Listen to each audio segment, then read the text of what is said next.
விக்டிம்ஸை select பண்ண Jeffrey வச்சிருந்த வழி ரொம்ப சிம்பிளானது. கே பார் போகணும், ட்ரிங்க் ஆஃபர் பண்ணணும். ட்ரிங்க் வாங்கி குடிச்சிட்டாங்கன்னா நியூடா நீங்க போஸ்ட் கொடுக்க நான் காசு தரேன் அப்படின்னு சொல்லி அபார்ட்மெண்ட்டுக்கு கூட்டிட்டு வந்துருவான். அபார்ட்மெண்ட்டுக்கு வந்து அவங்களுக்கு ட்ரிங்க்ல தூக்க மாத்திரையை கலந்து கொடுத்து அவங்க மயங்கின உடனே அவங்க கூட செக்ஸ் வச்சுக்கிட்டு அவங்கள கொண்டுடுவான். இறந்தவங்களோட உடல்ல இருக்க பாகங்களை சேகரிக்கிறத ஒரு பழக்கமா வச்சிருந்தான். இவனுக்கு இது டிராஃபியாவும் அவங்களோட ஞாபகங்களாகவும் இருக்கணும்ன்றதுக்காக இதை பண்றான்.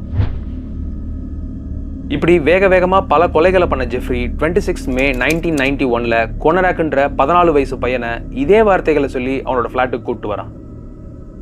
அவனுக்கு குடிக்க கொடுத்த ட்ரிங்க்ல தூக்க மாத்திரையை கலந்து கொடுக்குறான். மயங்கி இருந்த கொனராக்கோட தலையில ட்ரில்லரை வச்சு ஒரு ஹோல் போடுறான். அந்த ஹோல் வழியா ஹாட் வாட்டர் அப்புறம் சில கெமிக்கல்களை உள்ள ஊத்துறான். ஏன்னா ஜாம்பி ஸ்டேட்டுக்கு கொண்டு போயிட்டா இவன் கூடவே இருப்பான் இல்லையா, அதுக்காக. ஜெஃப்ரி அவசர வேலையா வெளியே போறான். கொஞ்ச நேரம் ஆகுது. கொனராக்கு மயக்கம் தெளிஞ்சு அங்கிருந்து தப்பிக்க முயற்சி பண்றான். தள்ளாடிக்கிட்டே அபார்ட்மெண்ட் வாசல் வரைக்கும் நடந்து வந்துடுறான். அபார்ட்மெண்ட் வாசல்ல இருந்த லேடிஸ் இவனை பார்த்துட்டு போலீஸ்க்கு இன்ஃபார்ம் பண்றாங்க. இன்ஃபர்மேஷன் கிடைச்சு போலீஸ் வர்ற அதே சமயத்துல ஜெஃப்ரியும் அங்க வந்துடுறான்.